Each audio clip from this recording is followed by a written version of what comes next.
شروع کرتا ہوں اللہ کے ببرکت نام سے جو بڑا مہربان اور نہایت رحم کرنے والا ہے۔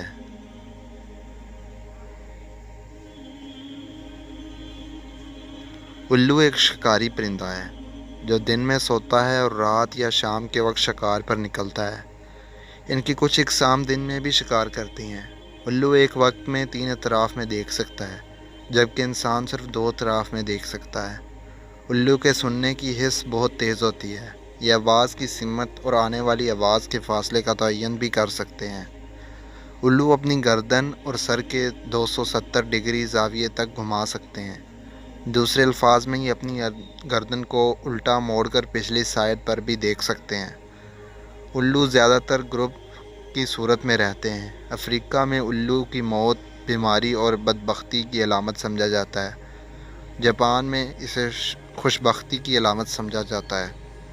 ہندو معاشرے میں ایک دیوی بھگوان کی پتنی المعروف لکشمی نمی دیوی کی سواری سمجھا جاتا ہے۔ مسلمان بھی اس کو ایک منحوس پرندہ سمجھتے ہیں، لیکن حقیقت میں ایسا کچھ بھی نہیں ہے اور نہ ہی ہمارے مذہب میں کہیں ایسی توہم پرستی کی گنجائش ہے۔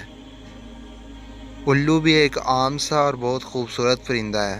ہم ایک خوبصورت پرندے کو منحوس، بدبخت اور پتہ نہیں کیا کیا سمجھتے ہیں، اور اکثر لوگ اسے اپنے گھروں سے بھگانے کی جی توڑ کوشش کرتے ہیں۔ بعض لوگ تو اسے اسی چکر میں مار بھی ڈالتے ہیں۔ بہت شرم کی بات ہے۔ امام جعفر صادق کی خدمت میں ایک شخص آیا اور عرض کرنے لگا، اے نواسہ رسول، یہ الو ہمیشہ ویرانوں میں کیوں رہتا ہے؟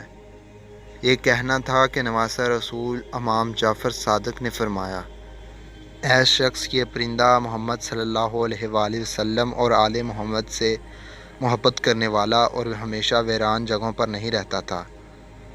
تو اس شخص نے کہا کہ اے نواسہ رسول، پھر ایسا کیا ہوا کہ یہ پرندہ ویرانوں میں چلا گیا، انسانوں سے دور رہتا ہے؟ امام جعفر صادق نے فرمایا، اس پرندے کو جب معلوم ہوا کہ میرے جد امام حسین کربلا میں رکے ہیں تو یہ پرندہ 10 محرم کی رات کربلا میں جا پہنچا اور حضرت امام حسین سے عرض کرنے لگا، یا حسین، ہمارے لیے کیا حکم ہے؟ امام حسین نے فرمایا کہ چلے جاؤ، کیونکہ کل جو اس زمین پر رسول اللہ کی آل کے ساتھ ہوگا وہ تم نہیں دیکھ پاؤ گے۔ اس پرندے نے بہت اصرار کیا، بالآخر اس کو کربلا میں واقعہ دیکھنے کی اجازت مل گئی۔ لیکن جب اس پرندے نے علی اصغر کے گلے پر تیر دیکھا، فوج یزید کا ظلم دیکھا، امام حسین کا سر کٹا دیکھا، تو ان کی لاش کو پامال ہوتے ہوئے دیکھا، آل رسول کی بیٹیوں کو خیام کے جلتے ہوئے دیکھا، تو ان پرندوں کے دل میں انسانوں کے لیے نفرت بیٹھ گئی اور تبھی سے ویران جگہوں میں رہا کرتے تھے۔ انسانی ذات سے دور رہتے ہیں، اندھیروں میں نکلتے ہیں اور دن کے اجالے میں چھپ جاتے ہیں۔